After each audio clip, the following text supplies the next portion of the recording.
Come on, man. I'm about to go ahead and freestyle this, man. Peace and love, everybody. It's your boy Tamma-Re, El-Bey, here with another one of my episodes of Little Morris Degrees. Check me out, man.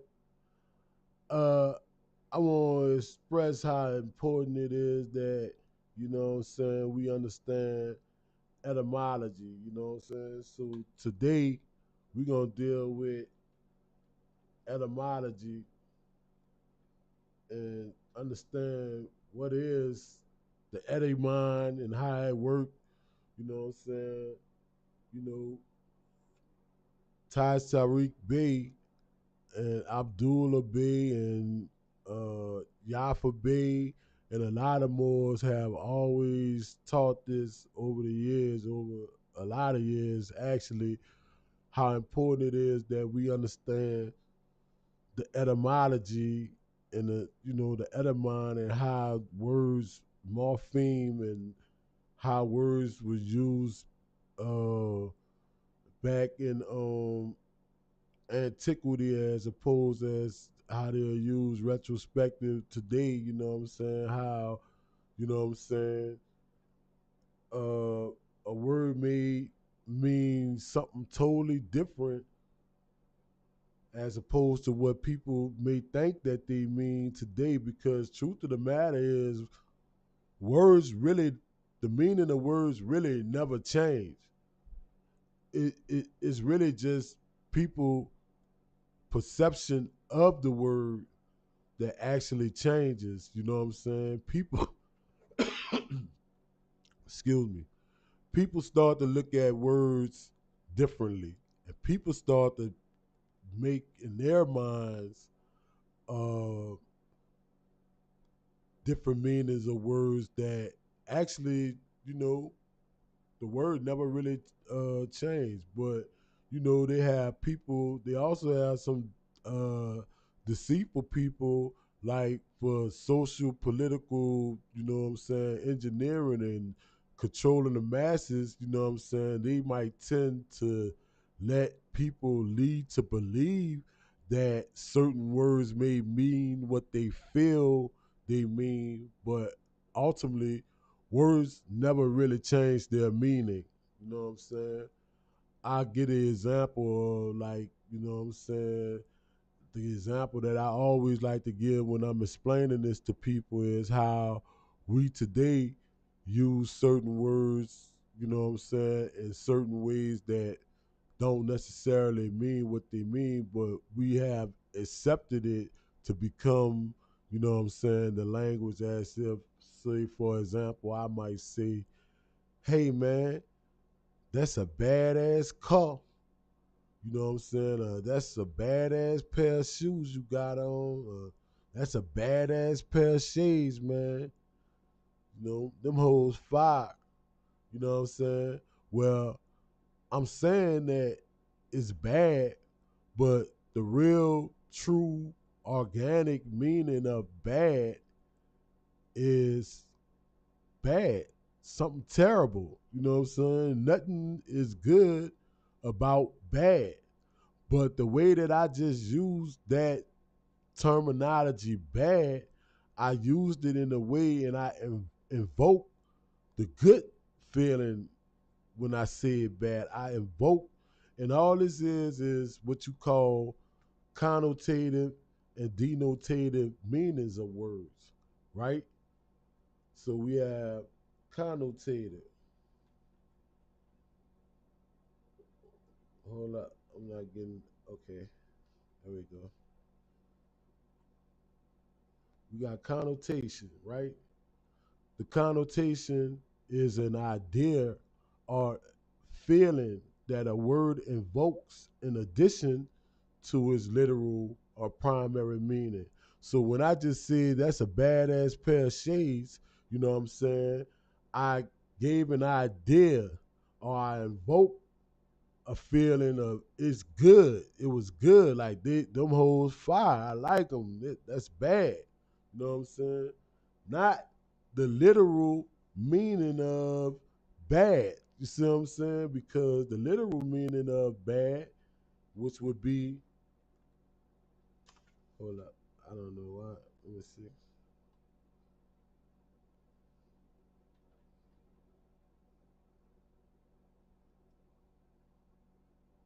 All right. That's to be the denotation of the word. The denotation, the literal meaning of a word, you know what I'm saying? It's like the literal or primary meaning of a word in contrast to the feelings or the ideas that the word suggests. So what it's saying is, what it's recognizing is, you know what I'm saying, that now you have a word that mean what it really means. So now when I see, oh man, that cut on your eye, that's bad, right? Now when I see that cut on your eye, that's bad, you're not gonna think that, you know what I'm saying, I'm meaning like in a good way, like I just meant when I said that the pair of shades that you had on your eye was bad. You know what I'm saying? Like, so that's what we talking about. We talking about how people have took words, you know what I'm saying, and start using them in different ways to suggest something different from what they really were or what it originally the word originally was intended to be.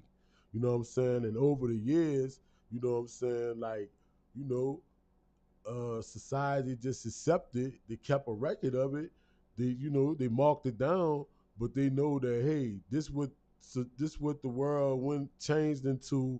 But ultimately, if you a real scholar person, if you really dealing with some real knowledge, you know that you know what I'm saying that words mean what words mean. They don't change. You know what I'm saying?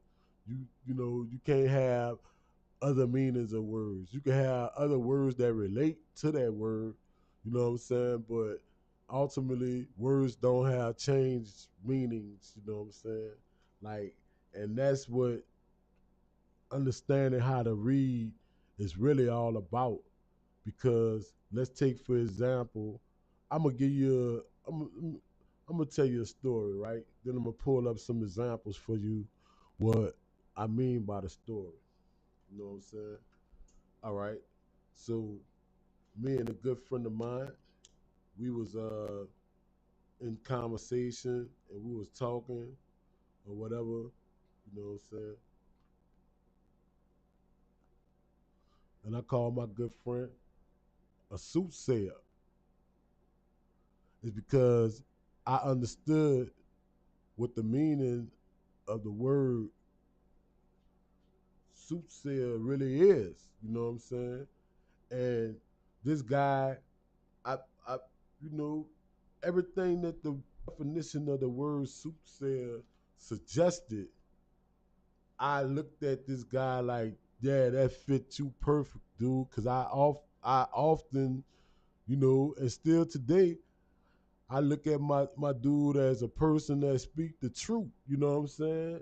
Like, you know what I'm saying? But I also know that, you know what I'm saying, and he probably never admit to it, you know what I'm saying? And like at this point I probably never try to, even get him to see it no more because I know that, you know what I'm saying, it just really just shaking up a real foundation that I just don't think my dude wanna, deal with. But that's another subject. But nonetheless, I call my dude a soothsayer, and he got offended because he come from a real Christian background,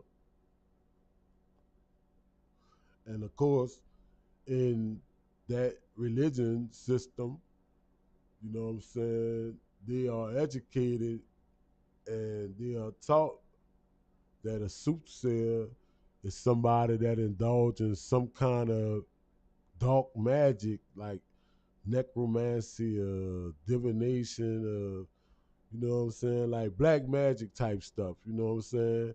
Like that's what is taught in the Christian religion that a soothsayer is. You know what I'm saying? But the real definition and the real meaning of a soothsayer is a truth sayer. Sooth literally means truth. You know what I'm saying? Like in the Hebrew language. Like, you know what I'm saying? So I looked at my dude like he was a truth teller.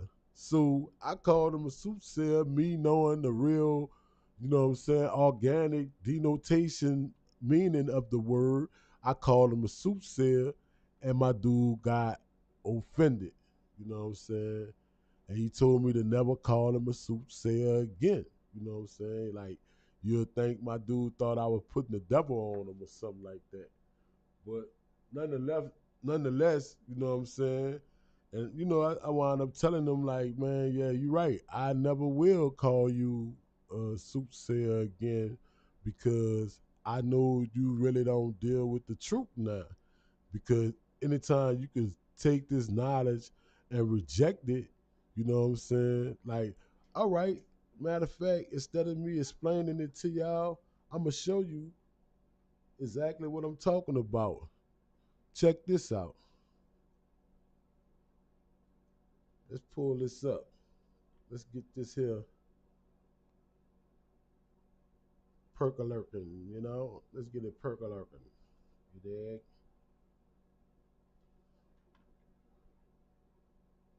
Let's pull up the etymology dictionary, right?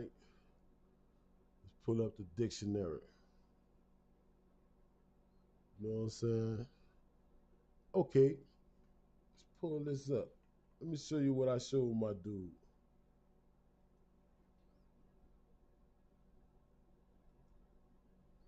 Now this what soup mean, right? Old English suit, truth, justice, righteousness, rectitude, reality, certainty. You know what I'm saying?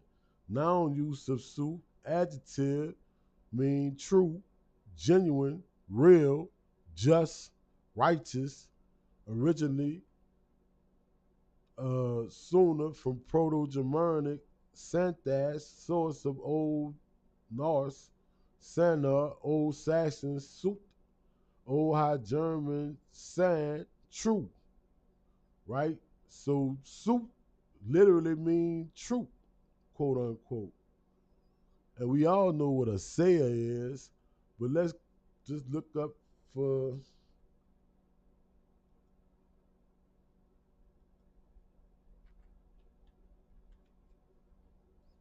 for the sake of understanding. So a soothsayer, a soothsayer, mid 14th circle, zoopsayer, Kentish, quote unquote, one who speak truth. Late 14th circle, soothsayer, fortune teller. See soup plus say. Old English had soothsager, act of speaking the truth, right?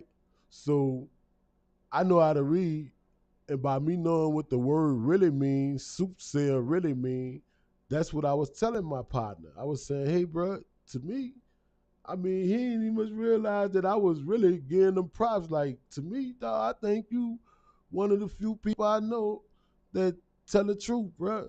Like, you really is a soothsayer. You know what I'm saying? But his understanding of what the Christian doctrine or what they educated him on or what he, and that's another thing about education. Let me show you how people don't really even understand, you know what I'm saying? Because I gotta be honest, man. I was watching El-Bey the other day give his uh talk on, you know what I'm saying, like the injuries that we do ourselves by being ignorant, by not knowing. And he broke this down for me. And I was like, oh my goodness, I never really thought, I never looked up. Have y'all ever looked up and seen what education means? Man, you'll never hear me say I'm educated again. You'll never hear me say, you know what I'm saying, brag on uh, education no more. Let's look at this definition, people. I want you to check this out. Education, the process of receiving or giving systematic instruction especially at a school or university. Ain't that some shit? The process of receiving or giving systematic instruction?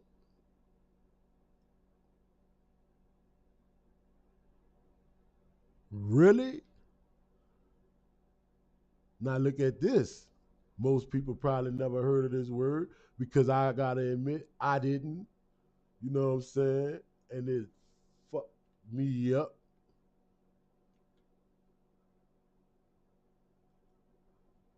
Now, erudition. Erudition. Not education. Not education. Erudition.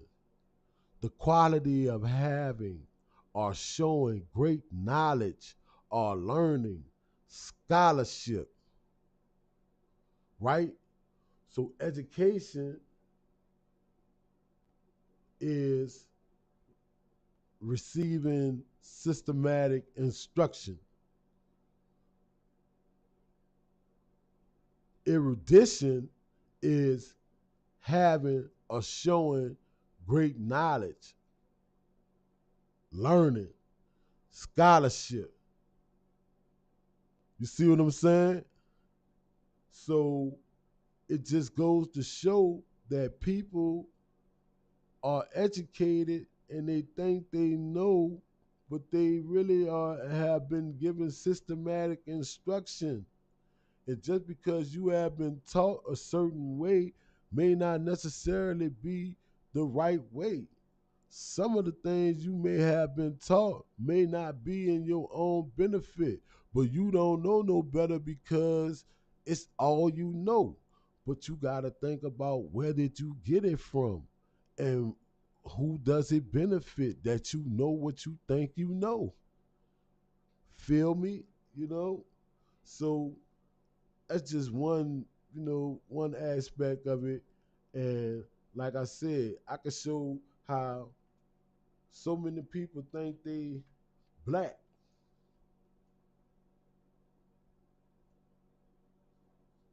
So many people think they black, you know, but black means to become pale. Means to become pale. That's what black means. Like bleach. You know what I'm saying? Black and bleach.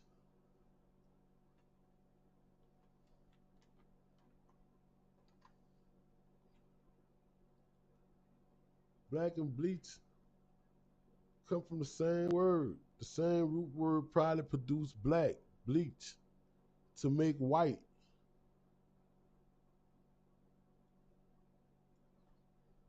So is bleak, to make white, to become pale, to make white. It's the same word. It come from the same root word. Come from the same root word. Come from the same root word. Black come from the same root word as bleach. But so many people think they black. They think black mean the darkest color. They think black mean ebony. Black don't mean ebony.